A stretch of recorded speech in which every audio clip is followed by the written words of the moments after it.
Hindi ka bayani, hindi ka makabayan. Sariling pangalan mo lang ang iyong pinaglaban. Ang watawawat na dapat mong ipinagtanggol. Ginawang panakip sa kasakiman mong lubos. Traidor sa bansang Pilipinas. Ibinenta ang sariling isla para sa pansarili.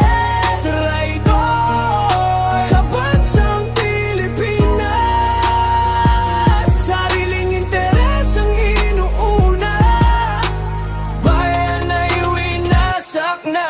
Sa harap ng kamera, puro pangako at salita, pero sa likod ng kurtina, bayan ang isinasakripisyo. Nais lang sinilangan ng mangingisda at magsasaka. Ginawang negosyo ng ganit na may kapangyarihan pa. Hindi lupa ang pag-aari mo para ipamigay. Hindi dagat ang bangko mo para basta ibenta lang ang soberanya. Hindi presyo sa mesa pero sa'yo lahat may halaga basta may kapalit na pera. Paririnig ng lupa, ang sigaw ng bayan. Hindi habang buhay kayang itago ang kasinungalingan. Darating ang araw, hahatulan ka rin. Hindi ng hukuman lang, kundi ng kasaysayan din. Traidor sa bansang Pilipinas.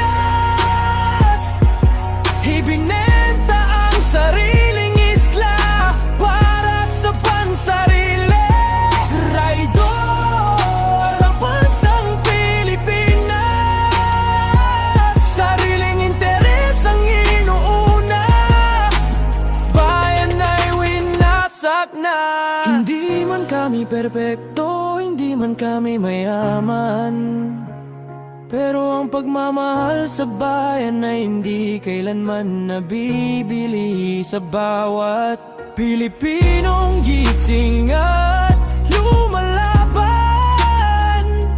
May apoy na hindi mo kailanman mapapatay.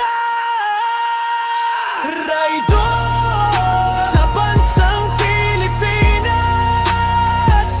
Hindi kailanman magiging bayani ang nagbenta ng lupa. Traidor sa bansang Pilipinas. Ang bayan ay babangon kahit ilang beses mong ibinagsak pa. Isla, dagat at bundok, aming ipaglalaban. Hindi para sa iilan, kundi sa susunod na henerasyon.